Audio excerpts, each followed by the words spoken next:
This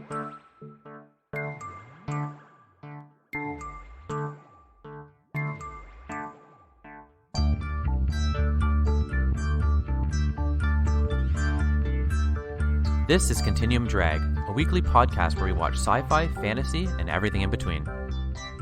This week, Sliders, Season 1, Episodes 6 and 7. They actually referred to us as the Sliders? Yes. Guys, you know what this means?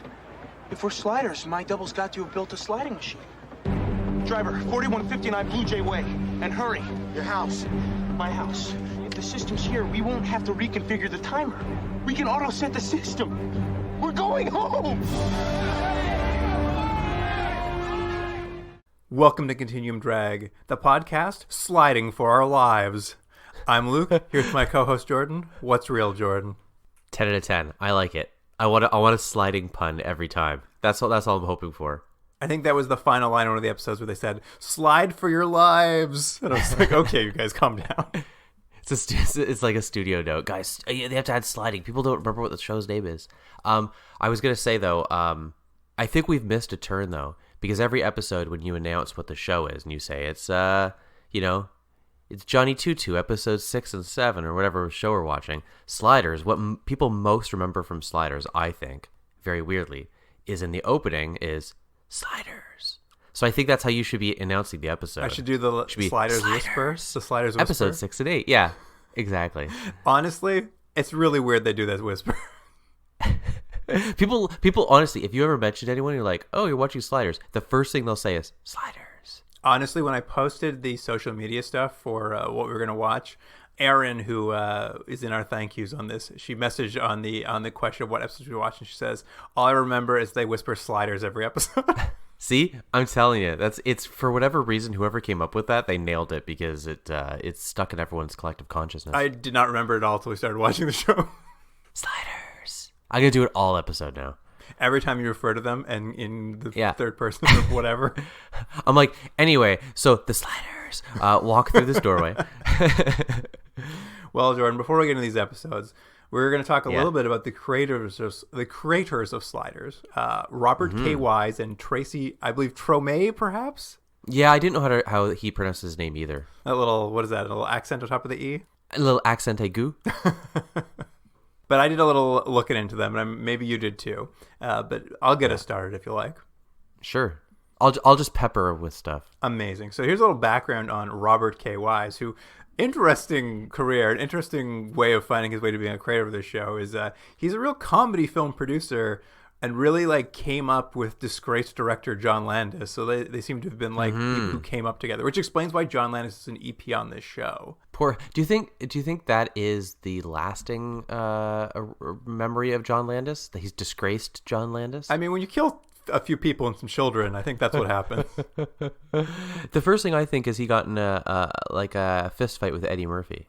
That's right, but he only got in that fist fight because he was disgraced. Probably true. Not to diminish the importance of people dying, I'm saying, but I just it's not the first thing I think of, is all I'm saying. Well, you know why he got in that fist fight, though, right? No, why was it? It was because Eddie Murphy tried to bring him back out of the desert after he killed all those people and got him onto that movie. And then he was a real dick on that movie. So Eddie Murphy was like, I went to bat for you. Now you're a dick. Right. Well, there you go. Disgraced John Landis. So he wasn't even thankful for getting a second chance. But didn't stop him from being an EP on this. It did not. Well, I mean, obviously he's probably good friends with Robert K. Wise / Robert K. Wise is looking for some credibility. Right. Fair enough. But...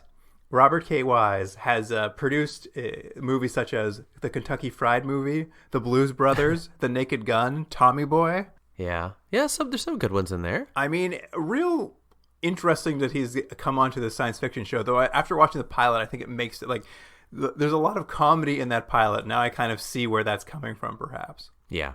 You want to know what a little special treat about old Robert K. Wise is? Sure. What is that? He's directed 4 Weird Al music videos. No, that's pretty good. Can I guess which ones? Sure. I don't know if I have them written down, but okay. I'm gonna guess he did. I'm Fat. I think he did. I'm gonna guess he did. Amish Paradise. No, there's no way he did Amish Paradise. I don't know. Now I don't know. Now I'm second guessing myself. But I think he did I'm Fat. That one I'm sticking with. 1 for 4. All right. Well, I raced to find what 4 videos he did, and I've got them here, and none of them are I'm Fat. Okay, so forget it then. What ones did he do? It was Dare to Be Stupid, Like a Surgeon, Oh, yeah. 1 More Minute, and This Is the Life. This is the life. Huh. Maybe I don't remember Weird Al's oeuvre as well as I thought I did. A couple of those might be Weird Al originals, so they probably don't stand out in your mind as much. Right. Yeah, because I can't quite remember them. But anyways, I remember Like a Surgeon. I mean, that's a real classic parody. Like he took an early lunch after he came up with that, you know? Anyway, that sort of explains, I think, the comedy we were seeing in the pilot. I think that it's pretty clear that's where that's coming from. And then, of course, the other co-creator was Tracy Trome, which, well, who knows if we're pronouncing that correctly. Yeah. It's fine. No one cares. He also has a little bit of a comedy background. He wrote for Saturday Night Live in 1982 during the infamous Dick Ebersol years. So a little bit of comedy there. That's funny. I didn't see that. But he was also a story editor and writer in the first season of Star Trek The Next Generation. Mm-hmm. And he even wrote the infamous Conspiracy episode. Which one's that? The one with the worms where they blow up the guy's head. Yeah, the really violent episode. I did see that he was one of the writers that left during the beginning, where all the writers really hated Gene Roddenberry, and so the writers were just leaving in droves because he was so annoying. That's not the case here, though. No, it isn't? I thought he was. I watched a little making of video on Sliders, and Tracy Treme says he was something of a protege to Gene Roddenberry, who taught him all about making TV and like how to have a social message hidden in a science fiction show, which is what really inspired him to make Sliders. Do you think that's him retconning his own narrative a bit? 100%. I think that's him retconning his own narrative. I like sometimes when you see these things, these talking heads, and people make these like grand sweeping statements, and you're like, is that what happened? All right, sure. It sounds good on a DVD extra, I guess. Well, the way he phrased it too was like, I was something, some might say, a little bit of a protege. I'm like, so you were a guy in the writer's room? Yeah. Well, I have to say, before we even get into it, and I don't think he wrote this episode, but the Weaker Sex episode that we're going to talk about, episode 7, it really does seem like a Gene Roddenberry-esque episode for what it's worth. It truly is a Gene Roddenberry style episode. I'll give you one little last tidbit on old Trame here, though. Mm-hmm. Is he also wrote 2 based on true event UFO encounter adaptations, so adapted from books. Really? He wrote Fire in the Sky and Intruders. Oh, wow. Oh, I did see Intruders. Oh, yeah, he wrote Fire in the Sky. Well, that is pretty interesting. Yeah, so he has definitely a science fiction background, and as I was sort of watching the making of it, he and Robert K. Wise were interviewed, and he sort of talked about how he pitched the whole concept of alternative worlds to Wise, and together they developed it as sort of a combo of like a heady science fiction show mixed with a dark comedy. That's what they called it, quote unquote dark comedy, because they felt like you could go either way, but they try to do both. Mm-hmm. Though I think calling it a dark comedy might be a stretch of the imagination. Yeah, I mean, yeah, I would agree with that. I think maybe it's a term they don't mean as the term is, I think, commonly used in terms of a dark comedy. I think it's just like, there's like, we're going to make light of some situations so it doesn't get too heavy. Right. So just comedy. Just comedy. Yeah, that's right. They just mean comedy. That's funny. At any rate, they were more or less in charge of the show, or certainly Tracy Treme was, until sort of the 3rd season, at which point that's when things sort of go astray. Fox is interfering more, and that's when the creators and John Landis leave during the 3rd season. And I'm sure we'll get into it more as we get into these like later seasons and the changeover happens. But apparently Treme did attempt to retake the show after it was picked up again and canceled by Fox. Like, Sci-Fi had picked it up, and Treme came in and he was trying to like take back creative control of the show. But apparently the person they had sort of brought in the 3rd season to take over for him, Peckinpah, he'd already signed a pretty concrete agreement that Universal just didn't want to be bothered getting out of. So he ultimately was unsuccessful in retaking the show. Yeah, and I guess as you kind of mentioned, maybe we'll talk about it in another episode. But the backstory of this is a real mess. Like, this show just seemed like it was almost destined to fail, just with like infighting and studio interference and like producers just not getting along, cast being unhappy, making some really weird cast changes and decisions. So it sounded like maybe it wasn't always the happiest place to work, you know? Yeah, it seems to be the case. I mean, we kind of knew that coming in, that a lot of the cast would eventually leave. So I think as I read more about it, and even the people online are telling me, it's just like, seems like this didn't go very well for anyone. Well, it's funny, and you mentioned this Tracy Treme? Yeah, that's what we'll go with. Yeah, right.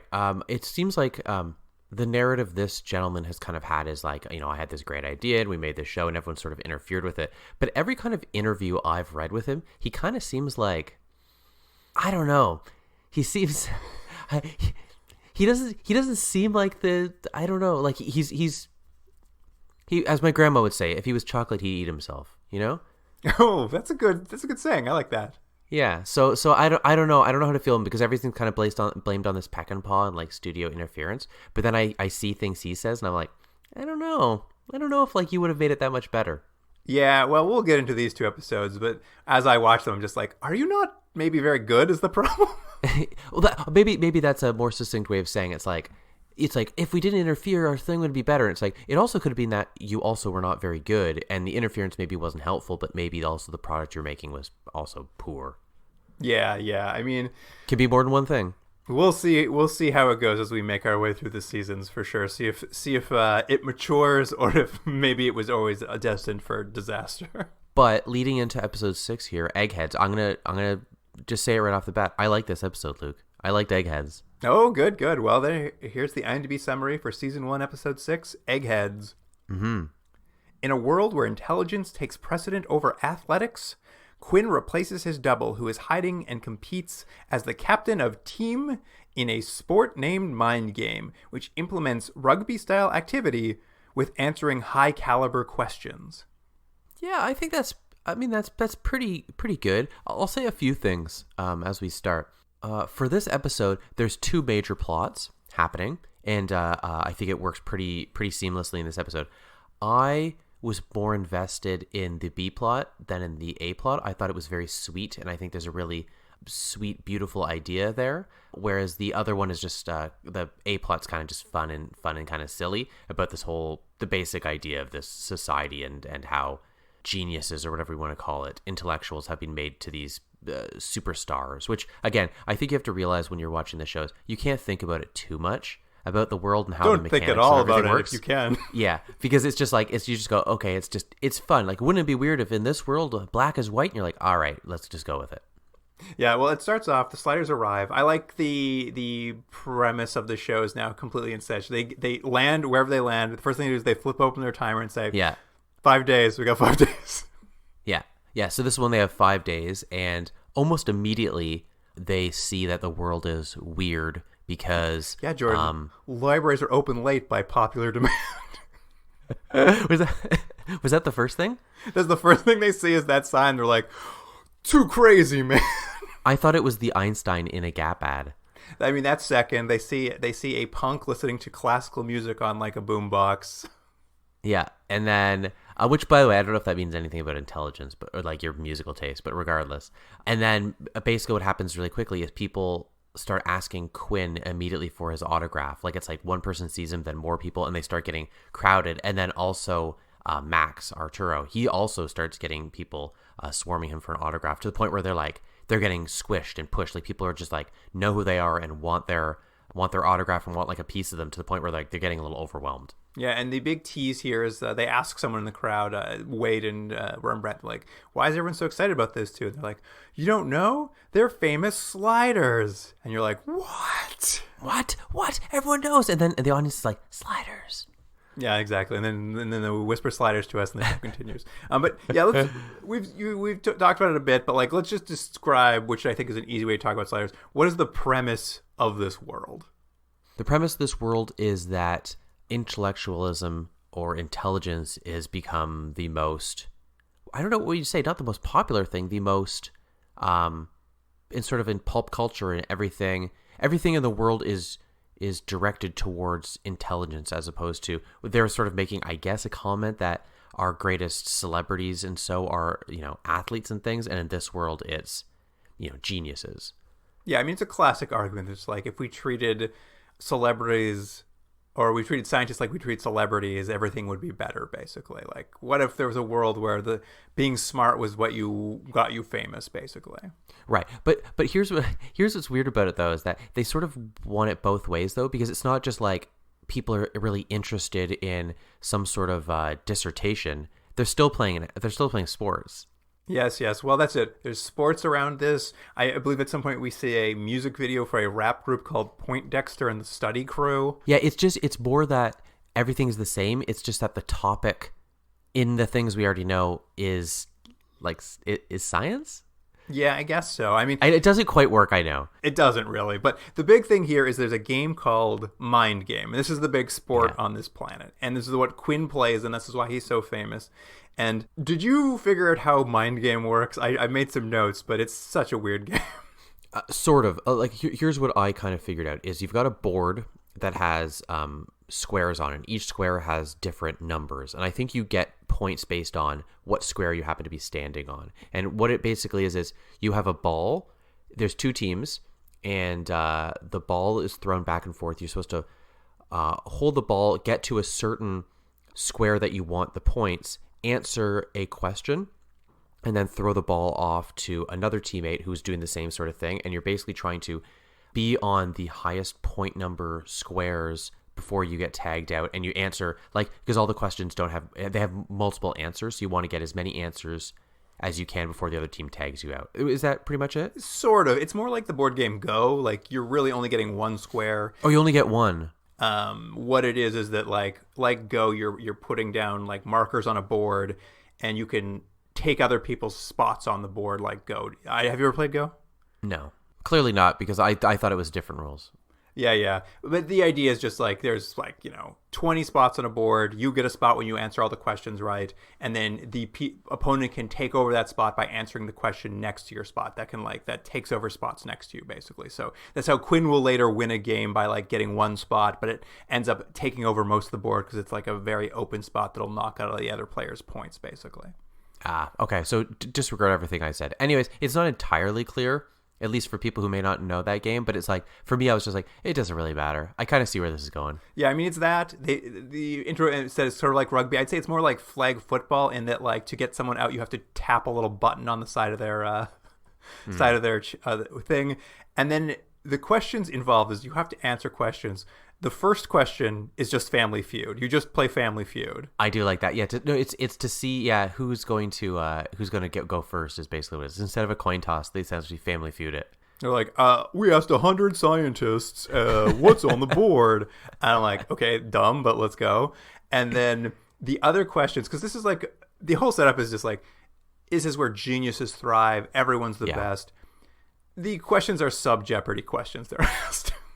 Yeah, I mean, because it's still TV. But yes, the idea is supposed to be that these are the smartest, the smart, and really what it is can you remember these very complicated things under pressure of also trying to do this physical activity? That's basically what the sport is. Yeah. Also, why does the sport look so boring? It's not even in a stadium. They shoot it in an empty room with no audience.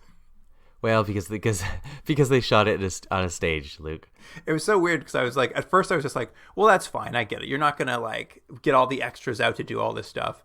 And then they watch one game and they have 300 extras in a bar watching it. And I'm just well, you had the extras. Just put them in a stadium. Yeah, I guess that's true. They went for a I don't want to say Tron, but there's sort of a very dark room lit up sort of board look. So maybe that's just what it is. They wanted to not distract away from the board. I don't know. It didn't really bother me.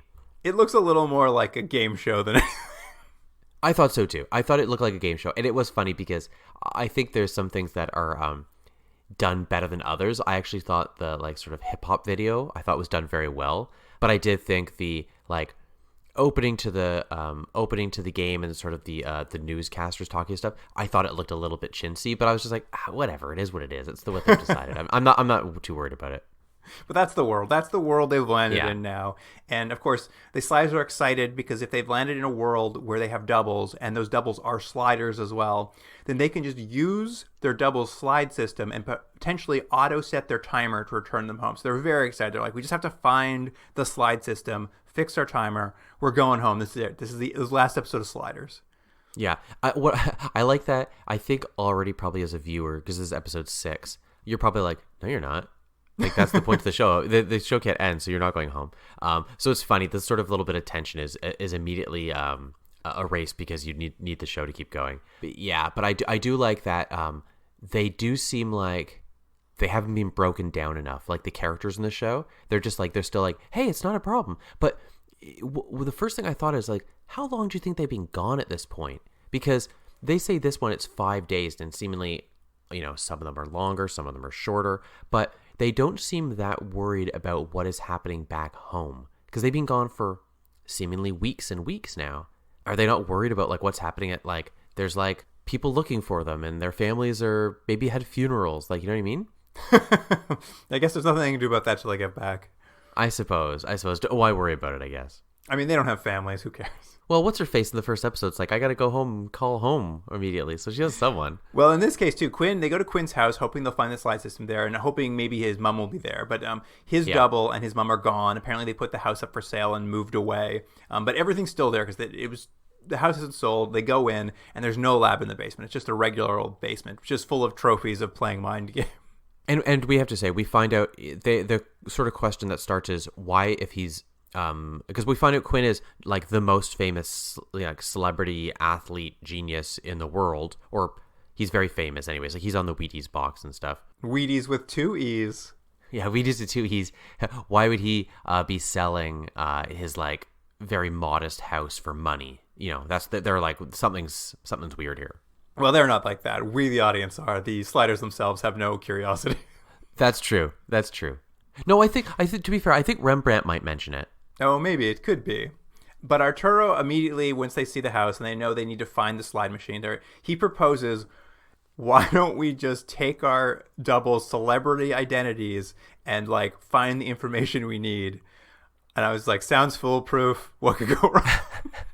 Yeah, it is funny because they have to do it in this show because otherwise, again, there's no TV show. But it is a funny idea where you're like, you don't know anything. Like I get a little bit of having to kind of dance on your feet, if stuck in a situation, but the idea of like taking over someone's life seems like a terrible idea.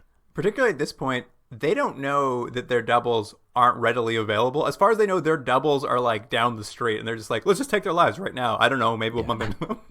That's true. It is just in the expediency of getting the show going. They're like, don't worry about any concerns or thoughts. We're going. Yeah, just keep the plot going. Which I have to say, there is something kind of fun and admirable, more admirable that the show is never boring. It's sometimes that maybe No. it's sometimes do you think so? I think sometimes to its own detriment. Sometimes it just is like keep it going. I've been pretty bored with these 2 episodes. Have you? Yeah. But we'll get into it, I suppose. I like this episode. I thought this episode was. I'll tell you. We'll talk about the B plot, and I'll say why I like this episode. All right. Well, we're going to the B plot because they go to the UCLA to sort of figure if they can find maybe Arturo has the system stashed at the university, and they quickly discover Arturo's the chairman of the university, and this is where his B plot kicks in, and we'll go all the way through it now. And so that while he's there looking for the slide system, he's served divorce papers by his wife on this planet, who his double has been cheating on. But the wife he has on this planet, it's the wife he had back on Earth, his Earth, who died young. Yeah. So basically, what we get is he is put in a very odd situation, odder than just sliding, I suppose, which is he immediately what his conflict is going to be because there's that idea of he has what would have been in my life if this person had not died, and in this world she hasn't died, and so immediately he has that second chance, and I think there's now it's not fully realized in this episode because again it's the B plot, and I understand why it's the B plot. You need more time for them like playing the sport, and that's a better commercial for the show. But I think there's a very interesting idea here of this second chance and what it would do to someone and what you would do, especially if it, again, as you're saying, it's like a love of his life that died young, and then he never found love in the same way again. That is sort of heartbreaking, you know. And it's funny getting to the show. They lean on it a little bit for a couple scenes, and the actor does a great job of it. But it's not really what they're more concerned with. They're more concerned like, okay, anyways, that's the B plot. Let's get back to things. And I was just like, no, I think there's a really interesting idea here, you know. Yeah, no, you're 100% right. It's a really meaningful concept they've got here, and like. He realizes his wife is alive. You know, he goes to meet her at one point, and, you know, it's very clear that his double's been a real dirtbag. Yeah. And he's just, like, regretful about it. And then a scene will go by, and then he's, like, having coffee with her. Somehow he's convinced her to have coffee with him. And he, like, sort of goes on this big speech about how he's regretful for what has happened, and he wants to make it right. And there's this invocation. He like tells the other sliders maybe he's going to stay here. He's going to stay here with his wife and try it again, kind of thing. So we're given this kind of moment where it's like, oh, maybe he'll stay on this earth and try again with his wife, sort of idea. Mm-hmm. But then it kind of culminates in this odd scene where he records a video to his double. Should his double ever return back to visit his wife, telling him to make up with his wife, and then he's just like, well, I'm going to go slide now. See you later. Yeah, it was weird how that happened because it was like he has this scene and you could see like her even make a turn. Like he's so clearly apologetic and so clearly earnest about what he's saying that it convinces her. And he's like, I want to be able to try again. And you can see her turning. He's like, I just got to go away though for a little bit. Don't worry, it's not a big thing. But when I come back, well, let's do this. And she's I don't think she actually says okay, but you can see it. No, she's face. Down. She's ready to go. And then he goes and records the thing. I'm like, But why? Why not? Like I understand why, but it was just so weird because there wasn't a moment for him that changed him. Go like, no, my job is to keep sliding. That's what I should be doing. There wasn't that turn, right? So it was just like he's gonna record. I'm like, but what if that guy never comes back, and you've just hurt this woman again? Yeah, it's a good idea for a B plot. That's the kind of crazy part. It's like a really good idea. Yeah. But they just know the beats. They're like, and then he has to do this, and then he has to do this, and then he has to do this. But they don't know how to like make that character do anything. Like he just shows up and he's like, now I'm staying. Now I'm recording a video so my double stays. I'm like, but why? You didn't change. Yeah, it almost feels to me that it just isn't fully realized because so much time has to be spent on the A plot. And they it's not that they have to take so much time building the world, but there is so many scenes of like we'll go back to it, but they have to layer so many things on the A plot of like, okay, Quinn's the best in the world playing this game. Also, he has gambling troubles. Also, the FBI is involved. Also, this thing. You're just like, okay, sure, and like it all works fine like mechanically, but I just think it takes so much time. Yeah, I feel the same way with the B plot. It's just like it all works on paper. Like if you put those down as bullet points, you'd be like, great. But they didn't get further than bullet points. I would agree with that. I would agree. But I think I still liked it because it was there. I think maybe I'm just being more forgiving. I'm like, I like it. I like that sort of idea, that like wistful, like what if kind of idea. Yeah, I mean, 100% a good idea. I just think awfully executed. Right, fair enough. Anyway, enough of the B plot. Let's get on to the mind game, Jordan. Yeah. That's what you're all here for, the mind game. Yeah, not me. Everyone else is here for the mind game. I'm on for this wistful what if. Quinn, of course, is quickly brought to join the UCLA team once he takes over his double's identity. The UCLA Eggheads, Jordan. Yeah. Which I think last week I thought that Rembrandt's nickname for Quinn was Egghead. Maybe it was. But I realize... No, I realize what Rembrandt is always calling Quinn. He's calling him cue ball all the time. I don't know why, and it's so funny. You know what? One thing that I was bummed in is that in this episode, Rembrandt doesn't have much to do. No, there's not much for Rembrandt. There's not much for Wade to do. No, but see, Wade is like, I just know her character. They're not going to know what to do with unless it's fall in love with Quinn or have her own sort of episode. Otherwise, they're not going to know what to do with her character. Rembrandt's at least the comedic relief, but when he's not doing that, they also don't know what to do with him. That's true. It's true. But anyway, Quinn's on the team. He's practicing. Apparently, his double has been missing for months, and his replacement is annoyed with him because he was gonna be in the finals, but now that Quinn's back, the coach wants Quinn in. And this coach is such an enabler. At some point, he gives a speech about how he ignored that Quinn left for 6 months and always ignores when he shows up drunk to games, and all because he wants to win a final. He'll let Quinn do whatever he wants. Well, and it's also interesting because if you're looking at it from a sports perspective, he's been gone for 6 months. I'm assuming most of the season, and the team is so strong that they're still going to the final. It's like, well, you probably don't need him. Like, you have a strong team, or at least you have a very good chance. I get the idea of, like, your star player's back and it's, like, going to put you over the top. But it's also, like, the team it seems to have meshed without him. I know. It's very funny. The coach is built as this character who's just like, you want to give one for that Gipper. And I'm just like, no, I think he's a bad coach. It sounds like he's bad at his job. Yeah, because even, like, we're maybe a little bit of mess here, but later on, near the end of the episode, Quinn's basically like, I can't do this. I need to quit. And he goes and does that. And the coach is like, don't quit, you're ruining us. And he's like, no, I gotta go. And then they cut to like, oh, he is gonna play in the game, and the coach is like, I'm fine with it. I'm like, man, this guy's getting pulled all directions. He's the best mind game player, Jordan, since Carl Sagan and Stephen Hawking. I know they said that, and it was almost as if someone, I know Google didn't exist at this time, but it's almost like someone looked up like, who are smart people? Or we already have Einstein, and like now it's Sagan and Stephen Hawking. I'm like, okay, I'm just gonna say it. I know this is terrible, but like, is Stephen Hawking in this world? Is he not in a wheelchair? It seemed a little distasteful to me too. Like, come on, you guys. He's still good. It's not like he's bad in this world. He's pretty good in our world. Yeah, it's just like, because I'm sorry, if he was in the wheelchair, he wouldn't be good at the game. I'm sorry. The game's not designed for wheelchairs. He wrote the book on it, though, Jordan. He wrote How to Win Mind Game. I know. It seemed a little bit like, they're like, isn't that funny? And it's like, maybe it's not so funny. Does it feel like the writers think they're smart, but they're not? Yes. You know what I think it is I think they spent a lot of time figuring out how the game mechanics were going to work, which apparently is just based on a board game that you know. But I think they maybe didn't give much thought beyond wouldn't it be fun if this game is, which I think probably to the show.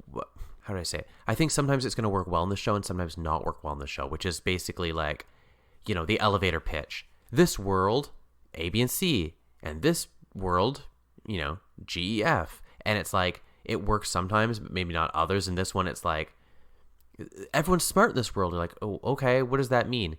Anyways, nothing. They play a game. Nothing. It doesn't mean anything. So you're like, oh, so it's a fun thing to put in the commercial, but maybe the actual execution isn't as easy to do. At any rate, Quinn is forced to sort of start playing Mind Game. And, you know, his first game goes poorly, but he ends up winning it. And there's... by luck, basically. Yeah, it's a real last-second win kind of thing with a very funny, like, J plot. Like, it's a Z plot, basically, where Rembrandt reveals he bet all of their money on Quinn losing the game, and he's lost everything they have, and no one has any further comment on that. Well, it's interesting because I think it becomes a little bit of a serialized element, which is they don't have money ever when they go to a world. It almost feels like someone was like, hey, guys, it's we should make it difficult for them to have money. But I'm like, I don't, for what reason? It's not like we've already seen the last world there and their money wasn't good anyway. But yeah, so Rembrandt bet their money. And it's funny because in the next episode we watch, they don't have any money. Yeah, which is, I guess, maybe the continuity of it. It was just very funny. They're just like, Rembrandt, you lost all our money. And I'm like, well, what's he going to have to do to fix this? And it's like, oh, nothing. Nothing. They don't care. I think it really is just, like you're saying, it's just... it's a serialized thing. They're just like, we just don't want them to have money. Just don't worry about it. At any rate, what this does do, though, is his substitute on the team, he's quite angry that Quinn's back, so he calls up the Mafia. Yeah. And like an episode of Automan, Joey Fountain and the mob show up to threaten Quinn. It's funny you say that. I didn't really think it was so much like Automan, but now that you say it there do have some similarities. Apparently, Quinn's double on this world. He has a gambling debt of over $1 million. And essentially, if Quinn does not want to die, he's either going to need to throw the final game or, you know, just stop playing. Yeah. It's a pretty easy solution. Yeah. Well, I mean, but the whole thing is, it's, I guess, yeah. I mean, it's weird when it's like the stakes. Like, if I was there, I'm like, what do I care? I just don't. Nothing that happens in this world matters to me. It's not my world, you know? Yeah, I mean, Quinn is obviously, he's a good guy, so he doesn't want to like give up because someone tries to threaten him. But he will end up like quitting. He will go and quit at some point with the coach. He does take that. He does take that out. So it's not like they don't use that out in the episode. And he'll go, and when he tries to quit, the FBI will grab him and say, "We're on to you, Quinn of this world. We know you've been shaving points and gambling, and we know you're involved in all this stuff." And Quinn sees an opportunity. He's just like, "What if I help you take down the mob?" That's sort of like the big turn of the episode. Yeah. And there's a weird thing here.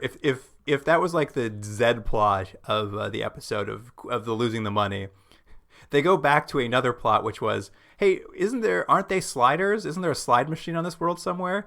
In a throwaway line where Arturo shows up and says, "Hey guys, I can't find the slide system. I think that maybe our doubles actually went to Europe to get away from the mob, and my double left with his mistress, and they've all just run away, and they just made up the idea of sliding." I was just like, I'm sorry, what? To be fair, I don't, it's not quite like that. What it is they're like split up, and Arturo is basically looking for the machine because he thinks his person might know where it is, right? Right. So I think, but basically what it really is that he gets distracted by what's actually happening in his life, and I do think everything you're saying is true, but I think it's not quite as bad, I think, is what you're saying. He literally shows up and says, "I think they're liars. I think they made up sliding, so there's no slide machine here." Yeah, but that was weird. But I think maybe I'm trying to think now. I don't think. Yeah, it was all in the service. This whole episode could have happened, except that at the beginning of the episode, they wanted someone to say they're famous sliders. That's what they wanted to say about the double to the top. And then later they're like, "There's no sliding, actually. They never, like, they could have just been famous. Why did they have to be famous sliders?" And then later be like, "Oh, they made up the concept of sliding so they could run away to Europe?" And then they don't prove that. Arturo just says, "I'm just guessing, but maybe that's what happened." Yeah, see, I guess I kind of thought it was just like his theory, and it could still be that they are actually sliders. It wasn't like that's not definitive, but perhaps you're right. I guess that's true. I guess that maybe that was Arturo's reason for like, I'm giving up on looking for the slide machine anymore. I'm going to stay here with my wife, and good luck to you, suckers. Yeah, but you are right. It is they set up one thing that is like, we need to find this machine, and it's just, again, I think it will be a bit of a detriment to the show, is that they're more concerned about a fun world, and so it's like, let's not worry about the details so much. But I'll be honest, it's not that it's so forgivable. It didn't bother me nearly as much as it bothered you. I'm kind of just like, that's the show. It's fine. We'll kind of move on. I guess so, but why bring it up? Like, they brought it up to begin with. It's true. They didn't need a sliding thing. It's true. Yeah, well, it is weird because I thought, is every episode, is this going to be a thing where they're going to go, we're going to need to fix our machine? But I have a feeling they're going to just drop that. Yeah, I mean, clearly they don't know what to do with it as it is, so why bring it up? Yeah, right. Anyway, Quinn's working with the FBI now, and he goes to the final game. He shows up after quitting on his coach, and he's just like, "I'm here to play." Yeah, and everything's fine, I know. Everything's fine. Quinn goes in. He starts winning the game. It's all looking good. And as we said, there's no audience at Mind Game. It's a televised game show, essentially. And I guess the mob is watching at home, and they see that Quinn is winning, so they go down to the studio to threaten him in person. Yeah, but here's the thing. This is all just cartoon logic. Like, once you just realize that, see, that's just how I assume this show. I'm just like, it's just a cartoon. So it didn't none of this bothered me. I was just like, yeah, they need the mafia there. It's like, what was the funny about this is, you know, as we go through this quickly, is not only do they show up, but they just kind of like stand menacingly at the off to the side, but at one point they just come on the game with their guns to chase Quinn, and I'm like, okay guys, this is a little stupid. What's happening is it's halfway through the game, and Quinn like gets off at halftime. He's just like, well, he starts dominating the game. Yeah, he's winning completely. But halfway through, he's like, "Coach, I gotta go slide, so you gotta put somebody else in for me." Okay, again, what he basically says is he's for whatever reason, there's no real reason, he becomes great at the game, but he becomes great at the game like his apparently alter ego. About halfway through the game, he says to his coach, "I'm really tired, put another player in." But then it's like, don't put that guy because the mob wants him in, put a different guy in. And then he's basically like, I'm gonna go to the washroom, but he's gonna go slide. Which again, they're very nonchalant about like the damage to what they're doing to the world. Which I think is it this episode or the next episode that they're like, Arturo says we should we shouldn't alter these timelines at all. I'm like, you guys do it every second of everything you do. I believe at the beginning of this episode, when Arturo says, let's take our celebrity identities, I think Wade's just like, don't you always say not to do that? And he's just like, but this time it'll be fun. He's like, yes, and. It is very funny, too. Like, because they've got this timer on it, right? Literally, when Quinn's like, I gotta go to the bathroom, the mob's chasing after him, he's just like, 2 minutes till we slide. I'm just like, all right, here we go. Yeah. Yeah, 2 minutes till they slide, and then... they run up to the roof. Yeah. Yeah. To slide. And of course, because Quinn knew that once he started winning, the mob would show up at halftime to threaten him and chase him off the court. He knew all this would happen, so he was able to plan with the FBI, so the FBI is also waiting on the roof to catch the mob. Yeah, he planned it. It was a sting. It's all so he knew exactly what the mob would do every step of the way. Yeah, and then basically they jump off the building into the portal, which everyone sees, by the way, them do. I think we're supposed to think is the portal's a little further down, so it looks like they all jump to their deaths, but when they look off the side, they're gone. Yeah, but they know they're sliders. That's true. In this world, they know they're sliders. That's true. Yeah.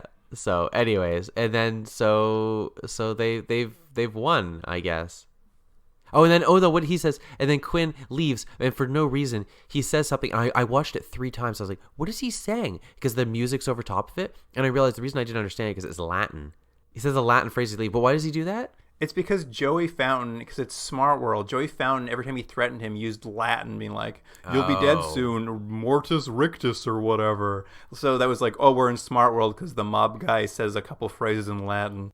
Oh, cause I maybe I just missed that, because when he said at the end, I'm like, why is he suddenly being like a smart aleck about this? And anyways, it like translates to so long suckers. I was like, all right, sure. Anyways, but I know you hated this episode. I didn't hate it. I just thought it was just fun, dumb stuff, and I was like, sure, it's a fun, dumb show. So it's just all these details kind of washed over me because it was just like, it's a fun, dumb show. It's like watching Automan again. Yeah, you think so? I think so. It's the Automan level of writing. I think it's better than Automan. I don't think so. No, you know, It's such sloppy writing. It's insane. Well, talking about sloppy writing, should we move on to episode 7? Let's do it. Here's the IMDb summary for season 1, episode 7, The Weaker Sex. According to the Almanac, the U.S. Congress, the board of directors, just about every company on the Fortune 500, all female. Huh? And look who's the Pope. Hey, check out the Sports Monthly Swimsuit Edition. It's men in tiny Speedos. Well, evidently we've landed on a world where women are in authority and men are relegated to a second-class status. In a world where women dominate, authority and traditional gender roles are reversed, Professor Arturo becomes the first male candidate for mayor. And that truncated survey was courtesy of Mark D. Snyder. Yeah, my first note on this is, I can tell from the title I'm not going to like this episode. I knew this episode was in the mix, and I kept hoping that it wouldn't end up like topping our like best of list. And it's on all the best of lists. The audience asked for it. I'm just like, all right, we're watching it. Here we go.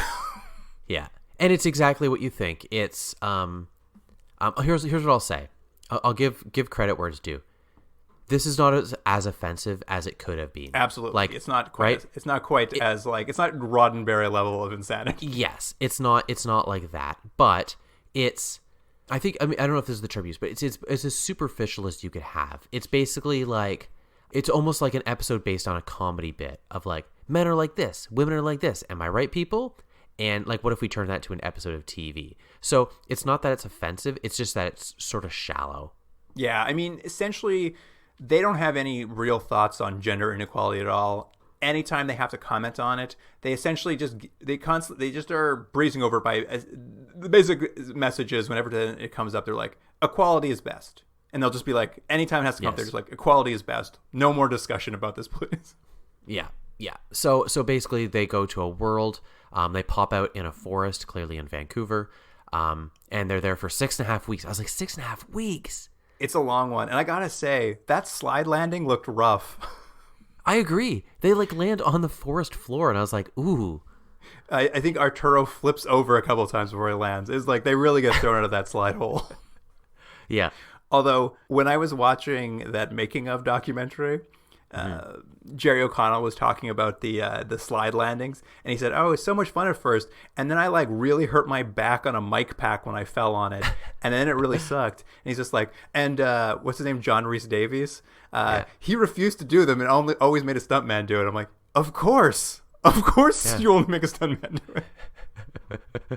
It's like no one's looking at your face as you fall out of this portal. But anyway, you're right. They're there for 6.5 weeks. They wander out of the forest. Way too long, by the way. Way too long to have them in a world. Oh, I know. Crazy. 6.5 weeks. 6.5 days is too long. It's too long, guys. What I did like, though, is we had talked about this back in the communist world, is that Arturo seemed to want to eat a street hot dog. And when he gets here, he really wants to eat a street pretzel. He loves street pretzels. No, I'm glad you brought that up. I thought the same thing, and that seemed to be a consistent character point. Now, is it dumb? Kind of, because I think the joke is like he's a little bit heavier, so he likes eating. That aside, as dumb as that may be, it was cute that like more than one world he's show up and the first thing he thought is he's hungry. But I thought that was consistent. Well, I think there is also a little character bit here too, because we'll see it later in the episode. Is that he presents as like a very highfalutin, smart guy who like only likes the nicest things in life, but like we've seen him eat a hot dog. We know he likes the street pretzel, and later in this episode, he will go out for beer and wings at just like some crappy bar, and like he'll be having the time of his life. He's just eating wings left and right. And then when he gets back with the sliders, he lies to them and tells them he was at like a fancy cocktail dinner, eating caviar. And I think there is a character trait which I do kind of like, is that like he's a guy who actually does like the baser things in life, but he just like won't admit to it. Yeah, I thought the same thing. Now, that seemed consistent, but what I didn't think was consistent, which is hard to say because it's only our third episode we've seen, he basically has one of the major plots, which is he's going to end up, as you've said in the opening, he's going to end up running for mayor. And the idea is crazy because a man is running for mayor, and men in this society would never do that sort of thing. But was this episode consistent with him as we know him? Because I kind of felt like it wasn't. Like in terms of him, in terms of they have to have him. Well, no, they have to have him be the somewhat sexist character, and I don't know if I'd seen that before. I mean, maybe he would have been a little bit arrogant and he'd been a little bit pompous. And you're saying maybe putting on airs is the best way of saying this. But I don't think we've seen a thing where he thought men were better or anything like that. It just seemed like they needed a character to do that. He's the easiest one to pick, but I don't know how consistent that is. Yeah, I mean, I don't know if we watched enough episodes to be sure. It wasn't in the pilot so much. He was a little dismissive, but he wasn't really like as aggressive. Although I have to say, if you look back now at Mind Game and the thing with his wife in that episode, the indication would be that in a different world he was that character and like ran off with like a undergrad. So like perhaps it isn't his character. Perhaps I don't know. I just felt like they needed a character to do this, and he was the easiest one to pick. And I was just like, I just don't know. It feels like I don't know. It feels like we're I like him and I like his character, so I was just like, come on, guys. Like, do we need him to be the jerk? Yeah, I mean, it's a little sloppy for sure. It's not the most nuanced version of this. They make him pretty unlikable. Yeah. Anyway, and now I know you like this, Luke. What's their first indication that this is a different world? Come on. Funny. The man who's selling them pretzels is just like, oh, let's turn on the TV. The president of the United States is about to speak. And they're like, they didn't say that. Sorry. They say, President Clinton? And he's like, why, of course. Too bad he married that loudmouth, eh? And then they flip on the TV and it's Hillary Clinton speaking. Yeah. It's reversed. Am I right? Just like Tech War. People in the 90s were obsessed with the idea, and I think I kind of vaguely remember this, that like Hillary was pulling the strings. I think that was the first kind of like thing they were trying to get Clinton on, is like she's really president, and I remember like also like joking about like he's chubby, isn't that right? It's like that kind of like SNL, they need to coalesce everything into one thing about him. It's like until it's like, oh, he has a problem with women. Yeah, I mean, I think we're living in the creation of 90s lazy writing, in that it's just like everyone in the sci-fi shows were like, Hillary Clinton's the president of the future. And then also, I mean, you remember The Simpsons, they're like, Donald Trump's the president. I'm like, you guys made this happen. It's your fault. 90s, I blame you for everything. There's a worse joke though that comes, and I know what the joke is, but it doesn't make sense. Which is they also open a magazine and they go, oh, it's a female run country or planet or whatever, and then they go, and look who the Pope is. And who the Pope is Jane Pauley. Do you remember who Jane Pauley is? I don't know who that is. Jane Pauley was like on like the Today Show. She was like a host of one of these like talk shows, like these morning shows. But the joke is really that her name's Jane Pauley, and the Pope at the time was Pope John Paul.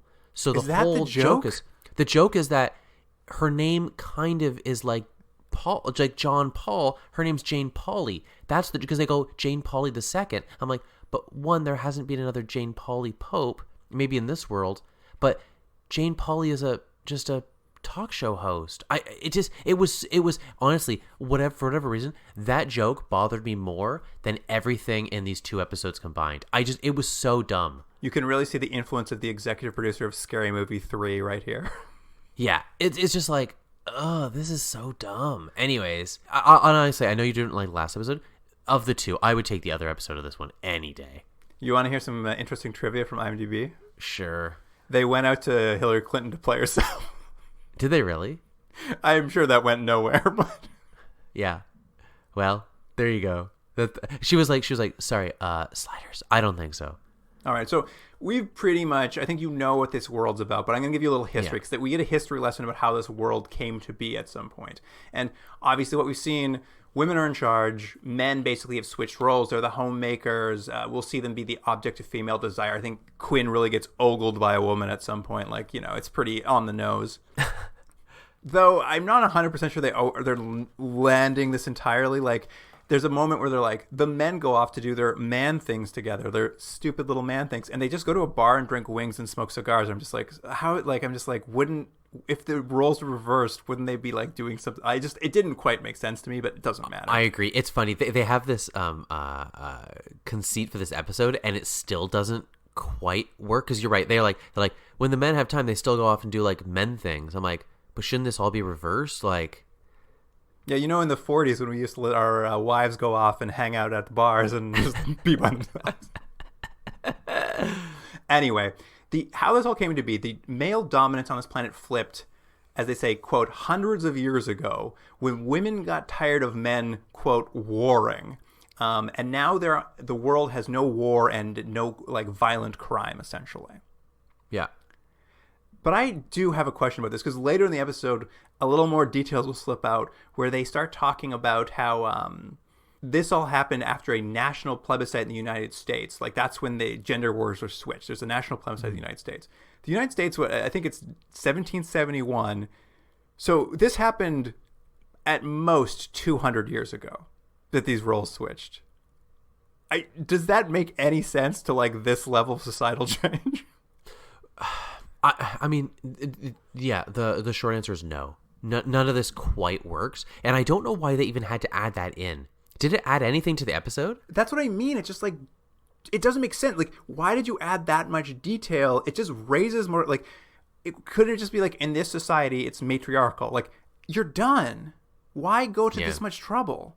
Why put those little touchstones in to, like, raise more weird questions? Yeah, what bothers me more is just, if you're going to make this world, just make the rules and make the rules make sense. And they just want to skim on the surface so much that they sort of just, things don't quite make sense. Like you're saying, like the way the guys are going to the bar to have smoked cigars and stuff. It's just like, what is this world? And if you're going to make these grand claims of things like there's no war and all these things, well, then you have to say why. It's literally just because women are in charge? Women never do violence, Jordan, ever. It's never happened. Well, that's what I mean. So it's just like, why even drop I guess to your point, why even drop these lines in? Like, I kind of think that maybe this show plays best when the characters are maybe just confused and running around and just reacting to situations because they're a fish out of water. I think works better than them. Maybe it's just, there's only so many you can do with the adventures like that. But this idea of them like taking over other people's lives, I just don't think it works as well. I don't think you're wrong. I think that is maybe a weakness the show has. At any rate, that's the world, and as we've said, they're stuck here for like 6 weeks, and they're, as we saw from the last episode, they're broke, so they have to get jobs. But of course, because they're majority men, the only jobs available are nanny or nude model. Yeah. Well, again, it's sort of thing. It's like, so this world, there's no war or there's no violence and stuff, but I just don't. It's, you would think it's because I have no problem with the idea that there's women in charge and then inequality has happened and this is a utopian society, but it's not a utopian society. But they set it up as if it is. Yeah, well, that's it. There's no war, no violence because men are not out of charge, but also it's unfair, this world. I'm like, okay. Anyways, it's not great. Anyway, but Wade is able, because she's a woman, to easily get a job handling the computer system for the mayor of San Francisco's re-election campaign. And she gets that job off screen, and then she comes back and she's like, hey, you guys, come on, I'll see if I can get you an interview on the re-election campaign. And they go in, and of course, Quinn is hired right away, both because he's easy in the eyes, and also, I guess we must have missed this season, he's Wade's boyfriend now. Yes. Well, at first I thought they made a comment like, you're Wade's boyfriend, and I thought it was a thing where at first she was just saying that to help him get the job. I thought this exact same thing. And then later on, when he was like drying her hair. Yeah, they're sitting on a bed together, and he's gently drying her hair. I'm like, oh, they're definitely a couple. Yeah, I have never dried. Actually, I don't think I've ever dried anyone's hair. But if I was going to, it would be my partner. I mean, that's the best place to start, I'd say. Yeah, I think so. I mean, I've asked you multiple times, but you keep saying no. I keep saying I won't have a shower in front of you. At any rate, he lands a job there, and this basically will sideline, much like the last episode, which sidelined Wade and Rembrandt.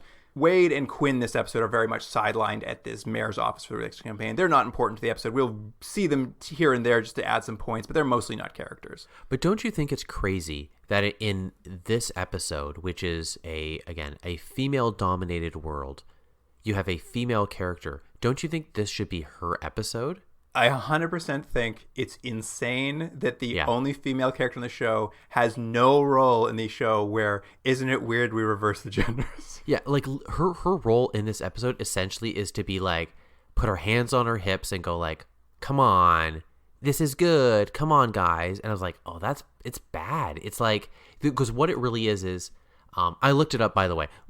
Of the 3 people credited writing, one is a woman who wrote this episode. I think it's 2, isn't it 2 women? Yeah, and then there's the producers. So they made this decision, but at the same time, it's like, this seems crazy to me that this was an opportunity to.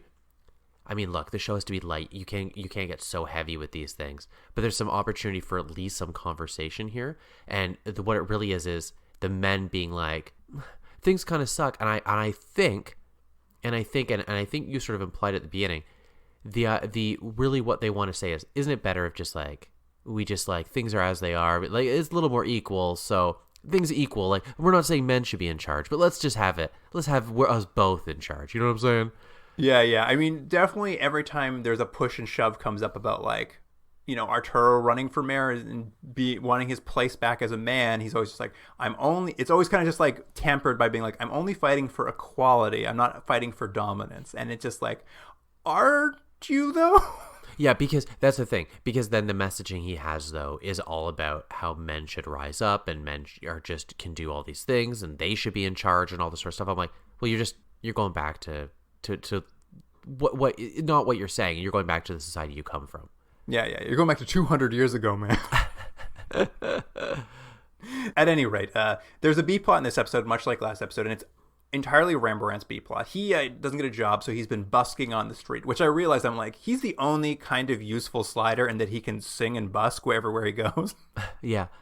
And I think it's actually the actor singing. Yeah, no, I think he's really doing it. I actually was just like, this is great. I actually think this would explain a lot. They shouldn't worry so much about jobs. They should just be like, oh, he busks where they go and they make a little bit of money. I'm like, great, no problem. I get it. Well, they do like the line of this, and like I think they said like he's made $7 in 8 hours of singing or something. So it's not the most financially great decision, but they, you know, the episode, the reason is why they've had them there 6.5 weeks, because they have to have them make a little bit of money and they need them to have sort of a longer plot line run out, but I still think it's insane you have them there for 6.5 weeks. I think it's just crazy. Well, the insanity of it really shows up in this B plot where a woman is driving by in a convertible and sees Rembrandt singing, and we get a very classic storyline of just like a sleazy person sees a person singing and decides they're going to take advantage of their dream to like sleep with them and use them for their body, essentially. Mm-hmm. Yeah, she basically promises him a record deal. And then what's like, it's so obvious from the beginning, like it's telegraphed to the point where like she might as well be have a sign on her of like, I'm taking advantage of you. Well, and Rembrandt at first, he seems pretty savvy to what's happening, but doesn't mind because he gets to live at a nice house because she lets him move in immediately. Like he's living there for 6 weeks. Yeah. And over time, it just becomes this really wrought kind of like gender reversal of just like he becomes a whiny, needy person, and like her ex-boyfriend drops by, and like the joke is that he cries and goes to therapy to deal with his mother issues, and like it all sort of ends with like him whining about his feelings and her being like, I'm a free agent, get out of here, and he's like kicked to the curb, and like the entire plot is that. And then when he meets up with the Sliders again after 6 weeks of living with this woman, I know, he's just like, they're like, what happened with that girl you were seeing? He's just like, I don't need her. I'm a free agent. I'm a man. I don't need a woman. I'm like, what? Yeah. Well, I do like though that he's been there. That like he just goes off away from his team. Let's call them the rest of the Sliders, and he's just there for 6 weeks. And then at the end of the episode, he comes back. He's like, anyways, put that behind me. They're like, hey, how was the hotel or wherever you're staying with the woman? He's like, yeah, it was good. It's just like it just was weird that like it's not a thing at all. It was like for 6 weeks they didn't see Rembrandt. Yeah, and he's just been, and it's so funny because it amounts to nothing. You're right. It's just for those kind of jokes of like him being like, I cooked you a meal and you came home and didn't care, and you're like, okay, all right, guys, let's get through this. You guys are killing this gender swap. Yeah, it's like they just, and it's just, it doesn't matter. We don't even need to talk about it. Nothing happens. It just that's it. That's the whole plot. Yeah, that's it. Back to A plot though is when Arturo was at the mayor's office waiting to interview for a job, and also flirting really creepily with the mayor on the elevator. That was weird, right? Yeah. Well, they do this. I think they want to do this thing like he's charming, and in our world, it would have been a charming thing to do, but it's still not charming, no matter what world you're in. And also, I think it's out of character, personally. Yeah, he's waiting for his interview, and he starts like complaining about how he doesn't see how this world works because women are never on time for anything, so how can they run anything? Yeah, like that's what he's saying. And then there's a male reporter there who's like, I like the cut of your jib. Like, what? Yeah, and basically what becomes is very quickly he becomes sort of like the figurehead and the person they want to prop up as mayor, because he has this men first agenda, essentially. Despite what he says, that's what it is. And he starts over the course of the episode gaining quite a bit of steam. Like his message is landing specifically with men and with some women. And he keeps saying equality, but like he's sort of a joke at first. But like they're like, he's at 7%, he's at 9%, and then like he's at 20%. Like he doesn't think he's gonna win, and he sort of makes the point that because like characters are like, why are you even doing this? He's like, well, I want to bring equality to this world, even though it doesn't seem like what he's doing. But he is gaining steam. I believe his exact line is he says, "It's men on this earth are like the people of communist China." Like he makes some sort of point that like they have it as bad off. I'm like, what is happening? Yeah, so it doesn't work, and it sort of just becomes a thing where it's like, of course, like he starts gaining some speed, and the characters are sort of like, Arturo, why are you doing this? You shouldn't, shouldn't be taking this over. But isn't it interesting though in this episode? Because I kept thinking, I'm like, is his real character going to show up at any point? Yeah, I think in some of the worlds they just don't have doppelgangers is the idea. Yeah, because it's just interesting that in the last episode it like was a point of the episode, and this one it's just like they're just like, yeah, anyways, we don't even have to worry about it. Yeah, I think in this episode it's supposed to assume there's no doubles to even notice they're there. Yeah, the only thing they do is they drop a line of like, he says he's the professor of this university, but we have no record of him being in that university. And I was like, oh, okay, so yeah, that's different. But yes, this is it. He's put in this position. He's going to be this mayoral candidate by this group of men who've been trying to find someone who had the like charisma and energy to like run a campaign against the incumbent mayor. And they love that he's a professor. That's a big selling point. And Arturo's like, it's great. We slide the night of the election, so I'll just do the election and then we'll go. And then, as you said, his popularity starts growing and growing. It's 7%, it's 20%. He's getting more and more of the polls. Mm-hmm. I mean, this is in spite of the fact that he is saying to people, like, I think at one point when I think even when they're talking about just like why are you trying to like upset the balance of this world, like their values are different than yours. I believe Wade says that to him, and the exact quote is Arturo turns around and says, "Have you finished, woman?" Yeah, again, it's like, and I don't know if it's just because I like the actor, but I just thought it was too much of a turn for him, and I know why, because it's in service of the episode, but it just didn't feel organic to me. You didn't think it was organic when he tried to give his election literature to a woman, and when she wouldn't take it, he calls her an ignorant bovine? Yes. It's just all this. It's like, I know what they're doing, and it's like, it's almost that like, because, you give someone power and they sort of their worst characters come out. It's that sort of thing. But it just didn't feel real to me, so I just didn't buy it. I liked after the last episode too, as he's getting like more and more popular and it's looking more and more like he could be a contender for the election. He, like last episode, it's just like, I'm going to stay on this world. I'm just like, you said that last week too. Yeah, it is funny that in both episodes back to back, they've given it to Arturo. He just seems like he's a bit of a wet blanket now. It's just like every world they go to, he's like, I kind of like this one better. I kind of like this one better. I'm like, are there troubles in your life, Arturo, that you never want to go back? But of course, as his rise to power keeps going, things get a little janky for him. Like a brick goes through a window, he gets a death threat call, and he even has an assassination attempt that was, I think, shot to mimic the Reagan assassination attempt. Yeah, it was, and it was weird. I was like, do mayors get assassination attempts? Mayors?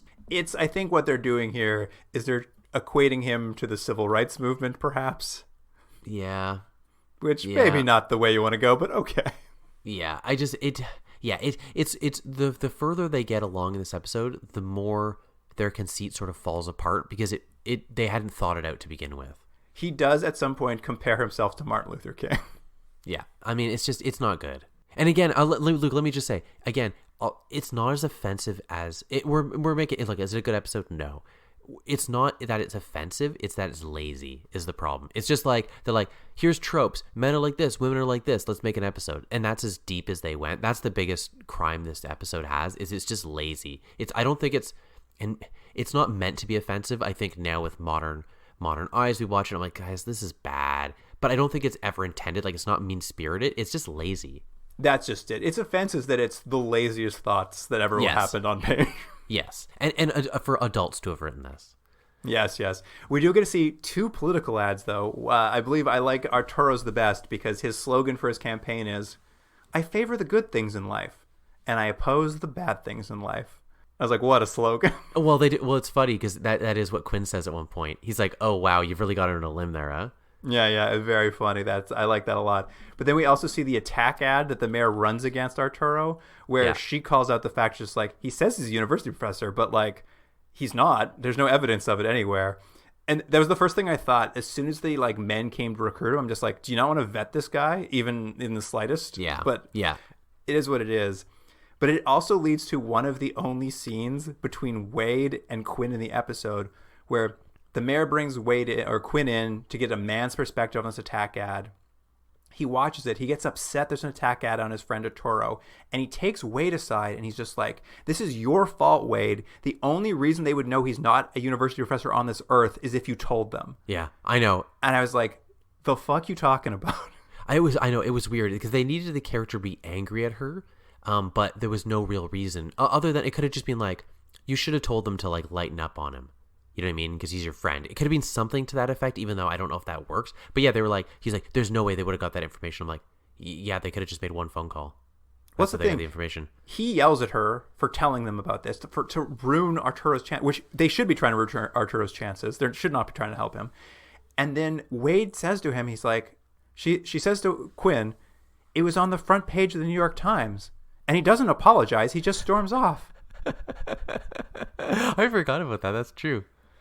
I was just like, this episode and its relationship to women is out of its mind. Yeah, it's not good. Anyway, because of the assassination attempt, Arturo has decided that maybe it's a bad idea to stay on this world. Maybe he is pushing too much of his own opinions and ideas onto this world.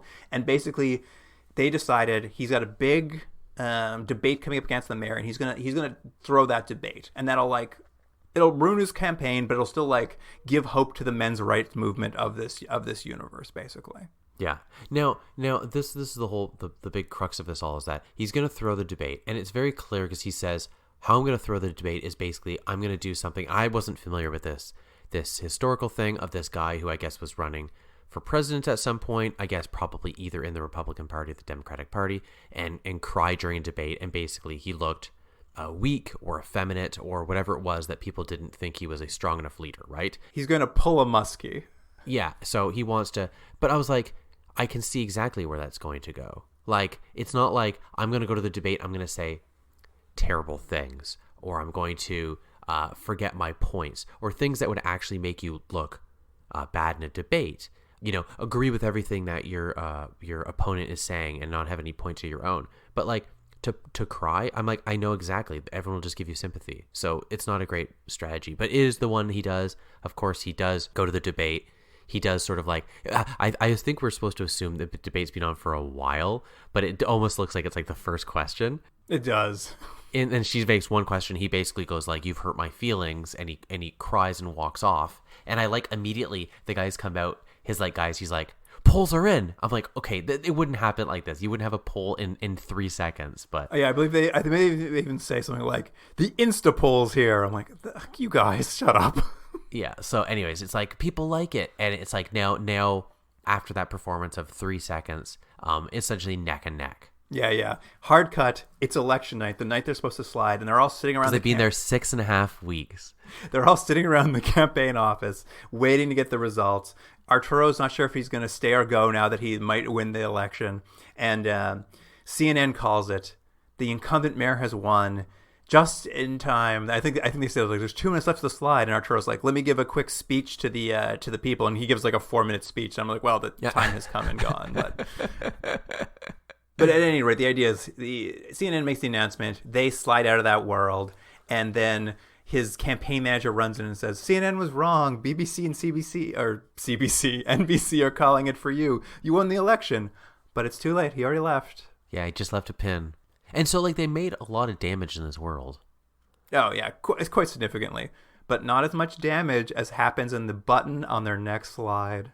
Oh, what is that? Oh, that's right. So they go to the you just see them all on a tropical beach. They slide to Tropical World.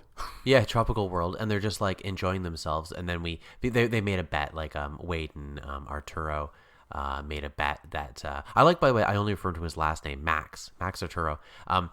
They made a bet, I think it's he will give her a neck rub if he wins. No.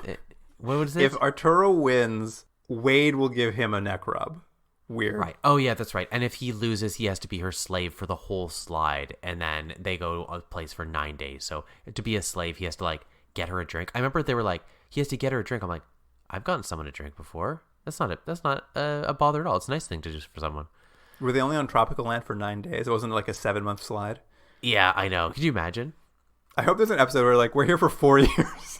They're oh, I guess we do have to get jobs. All right. Well, any final notes on these episodes?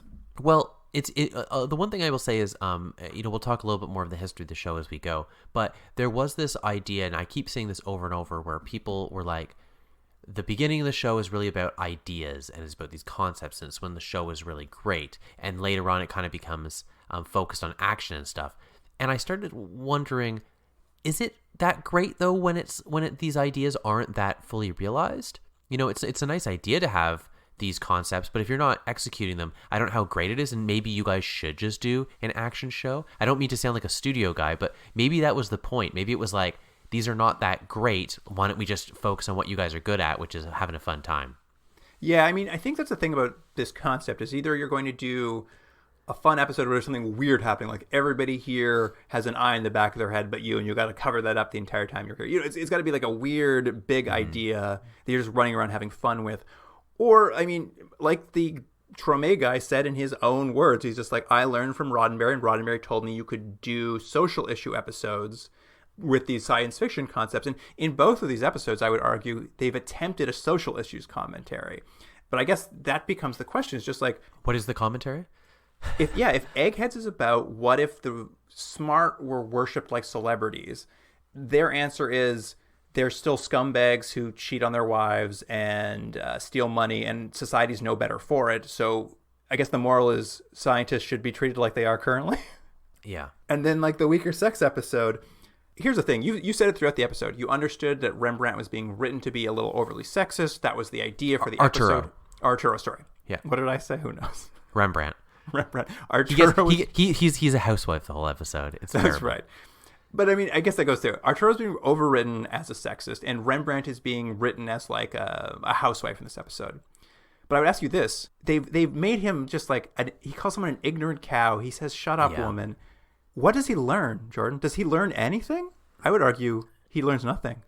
No, you're right. These are both like Star Trek: The Next Generation episodes, but without, and it's crazy to say, like without the nuance of what always worked well with Star Trek, which is the sort of moralizing without you ever feeling that you're being, taught a lesson. And that's that sort of like magic trick of like it's an entertaining episode and you're like, oh, and I've learned something and the characters have learned something and we're all better for it. It's when Star Trek's at its best. And I think you're right. I think they're trying to do this, but That's the it's thing. also shallow. I don't think they tried to teach a lesson though, because there was no like Arturo doesn't learn anything. No, but that's what I mean. I think they think setting up the question is enough. I think that's what they think. They're just like, hey, wouldn't it be crazy? Look at all these points. Crazy, right? Anyways, I think that's what they think, as opposed to like landing anything, Because it was the weird thing to overwrite Arturo as a sexist, and then by the end of the episode, he's as far as we can tell, he's still that person. Like he didn't learn anything. He didn't learn anything about like people's roles. He just lost an election. But he won't be, because he was only written to be that extreme for this one episode. But right? why bother? That's what I mean. Why bother writing him that way if that wasn't the point of the episode? Yeah, I know it's not a good episode. That's why, because it's not a good episode. Even with Rembrandt, I mean, at least that actor, like, he has less to do in that episode, so you could maybe argue that, like, maybe he did learn something about how to treat people. But at the end, it doesn't seem like he's just like, oh, that was a weird adventure I went on, eh? Didn't learn anything. Yeah. Well, they do. It's funny, the amount of time that's spent to set stuff up. But you're right. You're like maybe just take a little time at the end to have the character, maybe not necessarily get their comeuppance, but you're right, having that moment of like realization. They just didn't seem to have time for it. Yeah, it's very strange. It's very strange. Even like, yeah, I don't know. Even with Eggheads, it's like, great, you want him to play a contact sport for smart people. It's great. Like, why all the setup of like only smart people are worshipped? Like, it doesn't mean anything on this world. Like, it doesn't mean anything. Yeah, which is I think going forward, I think is should be the biggest fear is that they just skate over things so lightly that really what you just need is like almost someone saying, hey, wouldn't it be crazy if this happened? You go, yeah, then that's the end of the episode. Do you know what I mean? Like it almost needs like, it's just like the synopsis is enough. Yeah, I mean, I think they should steer away from social issues or like like they clearly can't do it or have any interest in doing it. So like just have like at this point I'm just like, yeah, go to Dinosaur World. Like at least I don't have to watch you try to make a point and like fall on your face. Well, what do you want to give the first episode? Hold on, I just want to ask you one last question for Yeah, sure. I just had this last little note here, Jordan, because we didn't talk about it last time. We talked about what the slide hole looks like last time. Yes. But I realized we never talked about the actual inside of the wormhole. Yeah, it sort of looks like almost like you're riding through an intestine. I was going to say, I was watching, I'm like, this is a rainbow colonoscopy we're watching. Yeah, it really does. I like the look of it. I think it's fun. But yes, it looks like you're having a colonoscopy. It really struck me this time. Anyway, it's fine. Let's move on to the ratings. Okay, what do you want to give the first one? I already know I'm going to give it a higher point than you. I already know. Yeah, Eggheads, listen, I obviously complained a lot. I think I'm seeing a huge gaping weakness in like their ability to execute. It's not good. They're not good writers on this show or something. Like there's just a problem. There's a problem in execution because this is a really simple concept that is just like totally misrealized. Like all of this setup to get him to play a game and for him to owe the mob money.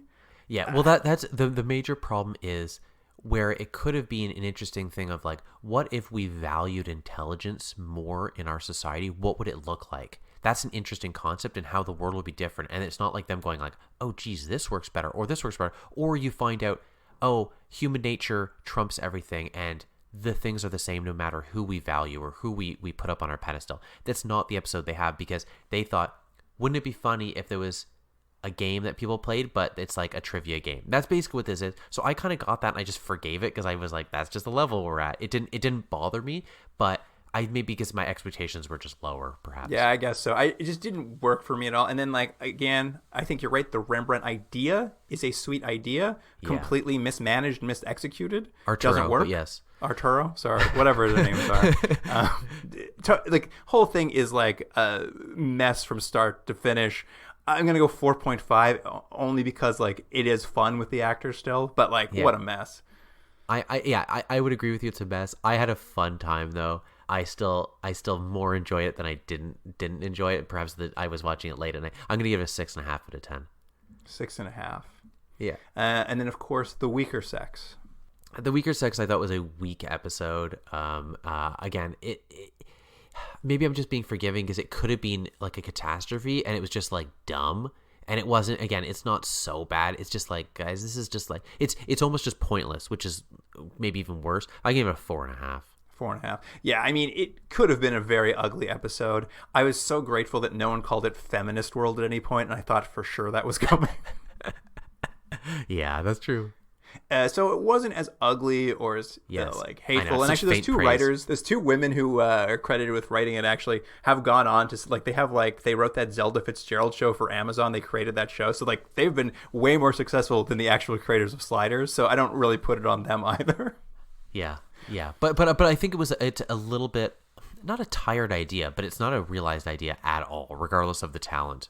It was the shallowest delving into that. Like it's like they saw the pond and they stepped in the puddle next to the pond. They're like, oh, good enough, I suppose. Yeah, it's a weak episode. I think in some ways as badly written as the one before, but like with a worse concept to jump off from. I'm gonna go 3. Yeah. It's it's funny. The pilot was so strong. I think we'd both agree the pilot was so strong, but it's like they don't know where to put the strengths. And I don't know if I have that answer either. Or sure, I should say they don't know where their strengths are. But I think again, they have a good cast. They have a fun concept. And maybe you're right. Maybe they just don't know how to do this sort of deeper discussion very well, which is sad because it's like, what is the show just gonna be like a silly adventure week? But I'm like, maybe that is what you guys are good at. Maybe the point is you make it as fun as possible and as interesting and creative as possible, but still just having it be kind of zany. Yeah, I would agree. I think this really showed a weakness for big idea episodes, like complete lack of ability to follow through on them. They should focus on like the funnest part was the mind game. So like just have him slide to a world where on this world Quinn's a celebrity for playing this game show on TV and he's up for the finals. Great. Yeah. That's it. That's all you needed. You didn't need the rest of it. Yeah, it's just I mean weirdly I think the episode 6 is more of a mess, I would argue, with the amount of stuff they try to jam in. I just think the next episode it was more offensive. So I mean it is. It was always going to be a problem. As soon as you see a gender reverse episode, you're like, well, there's no way this is not going to be a mess. It's not nearly as ugly as it could have been, obviously. It's so hard to do that sort of thing in a 45-minute episode. You have to be so deft. And they're just not. So like, yeah, you know what I mean? This is not the team. Yeah, this is not the team to do this. So it's like someone just said no right off the beginning. But whatever. They sat down in the room and looked at the team and said, no, this isn't for you guys. Just go on to something else. So that's Sliders. Not 2 great episodes. Maybe they'll be better next time. But those were not their strongest points. No, not really. But that's it for this episode. So we, at this point now, have jumped to, I believe this is 6 and 7, episodes 6 and 7, according to IMDb. So we've jumped over, I think 3 or 4 episodes now. So if you really think we missed some gold back there, you can take advantage of bonus episodes for charity. If you make a donation to a list of charities on our website as chosen by our past guests, we will watch an episode of Sliders or anything we haven't watched, essentially. Any show we've skipped past in the past, we'll watch it. You can find out all about that at continuumdrag.podbean.com, and on our social media, there's a link there. Or you can email us, continuumdrag@gmail.com, and I'll explain it all to you there too. But there's a little way to make us go back and watch more episodes is what I'm getting at. Yeah, give it to charity. We'll watch. That's basically what it is. Give charity, we watch. Yeah, give. How can we make it more and more succinct? You give, we watch. Rate 2 rating. And of course, on Instagram, Twitter, and Facebook, we will have clips from these 2 episodes. Probably you'll see President Hillary Clinton, I'd imagine. I mean, again, with a lot of these shows, when you cut it down to little snippets of like a couple second clips, you're like, the show's fun. That's true. You know what? They did a good job casting her too. She looked just like Hillary. Yeah. Was it Hillary? Was it actually Hillary? Maybe she just did it uncredited. That's why they say they went out to her and she did it. It's like shh. Maybe I didn't because it's what we should say. It was on a TV screen, so you could barely see it. But that wraps it up for this episode. So, listener, thank you for joining us. And Jordan, see you next week. Sliders.